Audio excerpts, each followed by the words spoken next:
Hello बच्चों, इस lecture में हम 3 क्वेश्चन टोटल कवर करने जा रहे हैं। ठीक है, तो पहला क्वेश्चन देखिए, 1 मार्क्स का आ चुका है ये। ठीक है, इसके पहले बोर्ड एग्जाम में बहुत ही आसान है, सब जानते हैं कि integration of e raised to the power x dx का क्या होता है, e raised to the power x। तो यहाँ लिमिट लगाई है 1 से 0 से 2 तक, तो यहाँ भी लिमिट लगाओगे 0 से 2 तक। ठीक है, तो इंटीग्रेशन आप जानते हो, मैंने ऐसे ही ले लिया है क्वेश्चन रैंडमली। ठीक है, तो e का पावर 2 माइनस e का पावर 0 जो कि क्या हो जाएगा आपका 1। ठीक है, और इसकी वैल्यू सबको पता नहीं होती है, तो यहाँ मैं बता दूं 2.71 लिखो, आपकी इच्छा है तो वरना मत लिखना कुछ। यहाँ आपका आंसर आ जाएगा 1.71।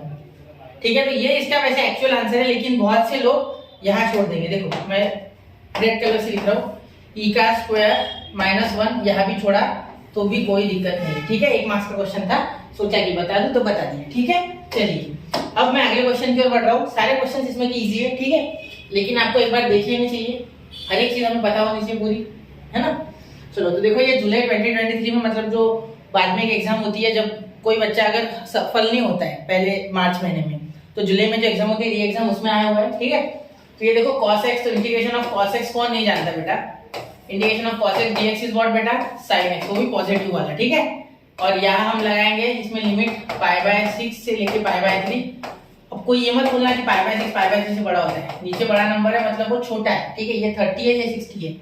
ठीक है, तो इन दिस केस यहाँ क्या लिखेंगे, sin π/3 माइनस sin π/6। ठीक है, चलो ये 30 और ये सॉरी ये 60 और ये 30, तो sin 60 √3/2 और sin 30 1/2, तो आपका आंसर आ गया √3 माइनस 1/2। ठीक है, समझ गए। तो ये आपके आंसर से आसान आसान क्वेश्चन जानबूझ के लिए मैंने, ठीक है, मैं सोचता हूँ कि सारे क्वेश्चंस कवर हो जाए, मतलब डिफिकल्ट से लेके इजी तक सारे कवर करने वालों में आए हैं। ठीक है, कम से कम 300 क्वेश्चन कोशिश करूंगा मैं कवर करने की। ठीक है, उसके बाद वन शॉट भी बनाऊंगा। ठीक है, तो पहले क्वेश्चंस कर लो, ठीक है, फिर वन शॉट में और आपको प्रैक्टिस करा दूंगा। तो यहाँ देखो, इंटीग्रेशन 4 से लेके 9 तक। ठीक है, 1/√x, या ये आई लिखना भी मत, वैसे भी चलेगा।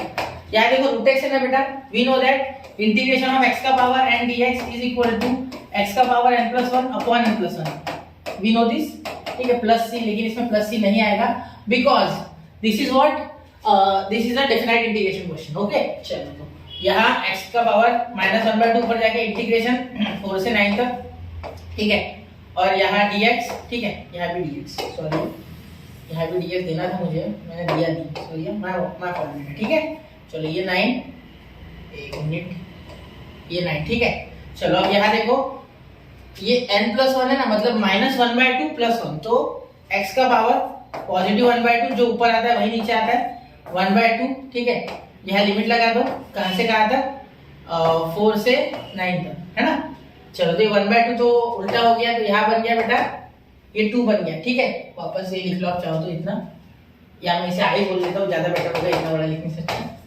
i इज इक्वल टू, ठीक है, अब देखो यहाँ 2 ऊपर चले जाएगा, रेसिप्रोकेट हो गया तो 2 ऊपर। ठीक है, यहाँ देखना 9 का पावर 1/2 माइनस 4 का पावर 1/2। ठीक है, क्योंकि अपर माइनस लोअर। ठीक है, तो ये हो जाएगा 2 इन ब्रैकेट 3 माइनस 2, तो ये हो गया 3 माइनस 2 1, तो 2 × 1, तो आंसर आ गया 2। ये हो गया आपका इसका आंसर। ठीक है बेटा, तो यहाँ हमने कितने क्वेश्चन किए, एक ये पहला इजी वाला 1 मार्क क्वेश्चन, वेरी इजी।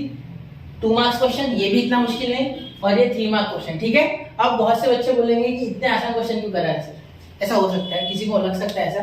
तो बेटा मैं कोशिश कर रहा हूँ कि सारे जितने आईएमपी क्वेश्चन है वो कवर करो। ठीक है, तो इसीलिए मैं सब करा रहा हूँ। ठीक है, तो मिलते हैं अगले लेक्चर में, पढ़ते रहे, आगे बढ़ते रहे। जय हिंद, जय भारत।